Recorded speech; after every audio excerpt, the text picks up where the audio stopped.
9ஆம் ஆண்டு நம்ம அடியெடுத்து வச்சிருக்கோம். மீண்டும் இது வந்து பல ஆண்டுகள்ல வந்து அடியெடுத்து வைக்கணும்னு ரொம்ப ஆசை. நிச்சயமா நிறைவேறும். ஏன்னா இது வந்து பல ஆண்டுகளா இது நடக்கக்கூடிய ஒரு ஸ்டேஜை தான் இதை நான் பார்க்குறேன். நம்ம எல்லாரும் சத்தமாக கைத்தட்டலாம் இதுக்காக. மகிழ்ச்சி. ரொம்ப நன்றி. தன்னுடைய அமைப்பை வளப்படுத்தணும் என்ற இந்த காலகட்டத்தில் தன்னுடைய அமைப்பை பெரும்பான்மையா பார்க்காம உலகத்துல எங்க இருக்கக்கூடிய அமைப்பும் நல்லா இருக்கணும் அப்படின்னு சொல்லிட்டு மேல இருந்து வெளிச்சம் கொடுத்து அவனை தூக்கி விடணும்னு நினைக்கிறது ஸ்ரீலிட்டு தான். நான் இதுவரையும் பார்த்ததில்ல. எண்ணற்ற அமைப்புகளை சந்திச்சிருக்கேன், நிறைய பேர் சந்திச்சிருக்கேன். ஆனா ஸ்ட்ரீட் லைட் போன்ற ஒரு அமைப்பை பார்க்கறது அபூர்வமா தான் இந்த காலகட்டத்துல பார்க்கறது பெருமன்மையா பார்க்கிறேன். தினசனுக்கம் மற்றும் கூட இருக்கக்கூடிய முத்தமிழ் கோவினார், இன்னும் எண்ணற்ற நல்ல உள்ளங்கள், அவங்களுக்கு உதவி புரிகின்ற அனைத்து நல்ல உள்ளங்களுக்கும் மனமார்ந்த நன்றி, வாழ்த்துக்கள். என் பேர் ஆறுமுகம், விடுதலை சமூக நல அறக்கட்டளை, பொன்னேரி, திருவள்ளூர் மாவட்டம். நான் பாக்கம் கிராமத்துல ஒரு சிறிய ஒரு கிராமத்துல பிறந்தேன். என்னுடைய அப்பா வந்து சின்ன வயசுல இறந்ததுனால அம்மா தான் படிக்க வச்சாங்க. என்னுடைய அண்ணா வந்து பாத்தீங்கன்னா அந்த 10th படிச்சு ரிசல்ட் வந்துட்டு உடனே வேற ஒன்று நின்று ஒரு 300 ரூபாய் சம்பளத்துக்கு விங்கோ நகர் ஒரு கம்பெனிக்கு போனாரு. அப்போ அவர் என்ன பண்ணாருன்னா, சரி தம்பிக்கு படிக்கணும் அப்படின்னு சொல்லிட்டு அவர் அன்னைக்கு வேலை விட்டு படிப்பை விட்டுட்டாரு. அதுக்கப்புறம் பார்த்தீங்கன்னா நான் அங்கிருந்து அப்படியே டிராவல் ஆகணும். ஒரு 9th படிக்கும் போது என்னோட பிடி உடற்கல்வி ஆசிரியர் வந்து என்ன பண்ணாருன்னா, படிப்பு மட்டும் இல்லாமல் உடற்கல்வியிலே வரணும், பிடிலே வரணும்னு சொல்லி நிறைய மோட்டிவேஷன் கொடுத்தாரு. அதில் வரும்போது அதுக்கப்புறம் தான் ஒரு சிந்தனை வந்தது. காலேஜுக்கு போன பிறகு நம்மளை சுற்றி இருக்கக்கூடிய எண்ணற்ற நமக்கு நிறைய சப்போர்ட் பண்றாங்க. ஆக்சுவலா என்னுடைய ஆசிரியராக இருக்கட்டும், அம்மாவா இருக்கட்டும், அண்ணனா இருக்கட்டும், எல்லாருமே சப்போர்ட் பண்ணும்போது என்ன தோணுச்சுன்னா, இன்னும் படிக்க முடியாத வறுமையில் இருக்கக்கூடிய இன்னும் எண்ணற்ற கிராமங்கள் இருக்கு அப்படின்னு சொல்லி அவங்களுக்கு போய் தேடி நம்மளால சொல்லி கொடுக்கலாம். ஏன்னா நான் காலேஜ் ஃபர்ஸ்ட் போய் சொல்லி தரலாம் அப்படின்னு போனேன். தேடி போன நிறைய எண்ணற்ற கிராமங்கள், வீடு இல்லாம ஓடையில போத்துக்கு தூங்குற கிராமங்கள்லாம் இருந்தது. அவங்களுக்கு போயிட்டு டியூஷன் எடுக்க ஆரம்பிச்சேன். நான் எப்படி போனா பைக் என்கிட்ட இல்லை, 10 கிலோமீட்டர் 12 கிலோமீட்டர் ஓடுவேன், ரன்னிங் ஓடுவேன். நான் ஆக்சுவலாக பிடி சார் சொன்ன மாதிரி ரன்னிங் ஓடி ப்ராக்டிஸ் பண்ணேன். நிறைய ப்ரைஸும் வாங்கினாங்க. இது மாதிரி வரும்போது ஒரு 4 கிராம கொத்தடிமைகள் இருந்து அந்த கொத்தடிமைகள் வந்து அப்போ இருக்கிற ஆர்டிஓ வந்து கந்தசாமி சார் ஒருத்தர் இருந்தாரு. ஜஸ்ட் மிஸ்டு கால் கொடுத்து அவர் எங்கள் லைனில் வருவார். அங்கே இந்த மாதிரி கொத்தடிமைகள் இருக்காங்க, அவங்க மீட் எடுக்கின்றன. அவர் உடனே மீட் எடுத்து ஒரு 4 கிராமங்கள் மீட் எடுத்திருக்கோம். குறைந்தபட்சம் பழமொழியினர் கிராமங்கள் அந்த தருணத்தில் ஒரு 6000 பேருக்கு ஜாதி சட்டத்தில் வாங்கி கொடுத்துருக்காங்க. இப்போ ஈரோடு மாவட்டத்தினுடைய மாவட்ட ஆட்சியாளர் அவர் தான் இருக்காரு. அதையும் இந்த இடத்துல பெருமகிழ்ச்சியா சொல்லிக்கிறேன். ரொம்ப மகிழ்ச்சி.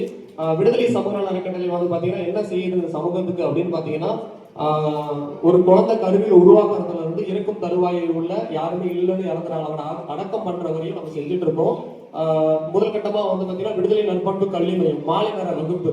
எங்கெல்லாம் பழங்குடியினர் கிராமங்கள் இருக்கும் அங்கெல்லாம் ஒரு 30க்கும் மேற்பட்ட கிராமங்கள்ல இலவச பாடசாலை வந்து நடத்திட்டு இருக்கோம். அதுக்கப்புறம் வந்து பாத்தீங்கன்னா இவங்களோட பெற்றோர்களுக்கு சுய தொழில் ஏற்படுத்தலாம் அப்படின்னு சொல்லி வேலை வாய்ப்பு பயிற்சி இதெல்லாம் பண்ணிட்டு இருக்கோம். அதுக்கப்புறம் கிராமங்கள் தோறும் பலதர மரங்கள் வைக்கணும் அப்படின்னு சொல்லி ஒரு 4 கிராமங்கள் இன்று பசுமை கிராமமா மாற்றிருக்கோம். அதுக்கப்புறம் வந்து பாத்தீங்கன்னா தாய் தொழில் அப்படின்னு சொல்லி மகளால் கைவிடப்பட்ட முதியோர்கள், மகன் இருந்தும் பார்த்துக்க முடியாத முதியோர்கள் எண்ணற்ற நபர்கள் இன்னைக்கு சமுதாயத்தில் இருக்காங்க. அவங்களுக்கு எல்லாமே விடுதலை ஒரு மகனா இருந்து மருத்துவம், உணவு, உடை எல்லாத்தையுமே அவங்களுக்கு கொடுக்கணும். அதே மாதிரி மாதந்தோறும் அரிசி மளிகை பொருள் அவங்க வீட்டுக்கு தேடி சென்று அவங்களோட உட்கார்ந்து ஒரு 5 நிமிஷம் பேசி அவங்களுக்கு இது வந்து ஒரு தாய் தொழிலாக பார்க்குறோம். வருஷத்துல ஒரு முறை அவங்க டூருக்கு கூட்டு போய் சென்னையில் அவங்களுக்கு பிடிச்சது வாங்கி கொடுத்து அவங்க கூட மகிழ்ச்சியா இருக்கும். அதுக்கப்புறம் ஊன்றுகோல் மாற்றுத்திறனாளிகளுக்கான விடுதலை அப்படின்னு சொல்லி ஊனமுற்றவர்களுக்கெல்லாம் என்ன பண்றோம்னா உபகரணங்கள் வழங்குறோம். அரசு கொடுக்கக்கூடிய உதவித்தொகைகள் வந்து பெற்றுத்தரோம். அதுக்கப்புறம் வந்து பசியாற்றுவோம் அன்னபூர்ண திட்டம் அப்படின்னு சொல்லி கிராமங்கள் தோறும் ஒரு 110 கிராமத்துக்கு சுழற்சி முறையில நம்ம வந்து என்ன பண்ணிட்டு இருக்கோம்னா உணவு வழங்கிட்டு இருக்கோம்.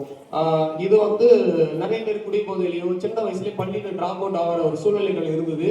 அந்த நேரத்துல வந்து சரி உணவு கொண்டு வரலாம் அப்படின்னு சொல்லி உணவு கொண்டு வந்து இன்னைக்கு நிறைய விஷயங்கள் வந்து இது உணவு சாப்பாடா போறதுனால இன்னைக்கு ட்ரக்ஸ்ல இருந்து ஸ்டாப் ஆயிருக்கு நிறைய கிராமங்கள்ல. அது ஒரு பெரிய மகிழ்ச்சியா அந்த தருணத்தில் சொல்லிக்கிறேன். கரடை செயல்கள் அப்படின்னு சொல்லி மனநல பாதிக்கப்பட்டவங்களை கண்டறிஞ்சு அவங்களுக்கு வந்து தினந்தோறும் உணவு கொடுக்கறது மட்டும் இல்லாம முடிய குளிக்காம 3 வருஷம் 4 வருஷம் இருக்கவங்களுக்கு முடி திருத்தி அவங்களுக்கு வந்து குளிப்பாட்டி புத்தாடைகள் அணிவித்து அவங்களை வந்து காப்பகங்கள் சேர்த்துட்டு இருக்கோம். இதுவரை ஒரு 200 நபர்களுக்கு மேல காப்பகங்கள் சேர்த்துட்டு இருக்கோம். விடுதலையின் அழகிய வீடு திட்டம் அப்படின்னு சொல்லிட்டு எண்ணற்ற நபர்களுக்கு வீடு இல்லாம மரத்தடியில பார்த்துட்டு இருக்காங்க, டாய்லெட் பாத்ரூம்ல கவர்மெண்ட் பாத்ரூம்ல பார்த்துட்டு இருக்காங்க, இல்ல ஒரு ரோட்டு வரதுலயே இருக்காங்க. அவங்களுக்கு ஒரு சின்ன வீடு ஒரு 10க்கு 10ல ஒரு வீடு கட்டி கொடுத்து அவங்க லைட்டு ஃபேன் எல்லாம் போட்டு இதுவரையும் ஒரு 500க்கு மேல வீடு வந்து கட்டி கொடுத்துருக்கோம். அதுக்கப்புறம் வந்து பாத்தீங்கன்னா அப்பா அம்மா 2 பேரும் இல்லாத குழந்தைங்க ஒரு 23 குழந்தைங்களுக்கு வந்து கல்வி உணவு எல்லாமே கொடுத்துட்டு இருக்கோம். ஆதரவு கரங்களின் பேர் வச்சிருக்கோம். அன்பின் பரிமாற்றம் ஒரு சின்ன கிராமத்துக்கு ஒரு நாள் வந்து அதான் ஒரு குழந்தைக்கு சாப்பாடு கொடுத்துட்டே இருக்கும்போது ஒரு மேடம் வந்தாங்க, சாப்பாடு இன்னொன்று எடுத்துக்கிறியான்னு கேட்டாங்க. இல்லை நான் முன்னாடியே வாங்கிட்டேன், இன்னொரு குழந்தைக்கு கொடுத்துருந்தாங்க. அதுதான் பேர் அன்பின் பரிமாற்றம்னு வச்சிருக்கேன். எது நம்மகிட்ட இருக்கோ இல்லாதவங்களுக்கு கொடுக்கறது அன்பின் பரிமாற்றம். இது மாதிரி எண்ணற்ற செயல்களை வந்து தொடர்ந்து செஞ்சுட்டு இருக்கோம். இதற்கு உதவி புரிந்த அனைத்து நல்லுள்ளங்களுக்கும், இயற்கைக்கும், அனைத்து நன்கொடையாளர்களுக்கும், இங்க இருக்கக்கூடிய அனைத்து நண்பர்களுக்கும் என்னுடைய மனமார்ந்த நன்றி.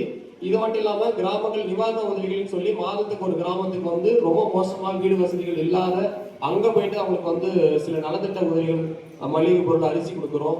எண்ணற்ற உதவிகளை செஞ்சுட்டு இருக்கோம். வாய்ப்பு இருந்தா ஒரு நாள் பொன்னேரி பக்கம் வாங்க, நிச்சயமா நிறைய வறுமையான கிராமங்களை பார்ப்போம், அவங்கள தூக்கி விடுறதுக்கான முயற்சிகளை செய்வோம். ரொம்ப நன்றி. இந்த வாய்ப்பு தந்த தினேஷ் அண்ணனுக்கும் சரி, நம்ம ஸ்ட்ரீட் லைட் ஃபவுண்டேஷன் நிறுவனத்திற்கு ரொம்ப ரொம்ப நன்றி. ரொம்ப கடமைப்பட்டிருக்கேன் நம்ம ஸ்ட்ரீட் லைட் ஃபவுண்டேஷனுக்கு இந்த தருணத்தையும் சொல்லிக்கிறேன். நன்றி.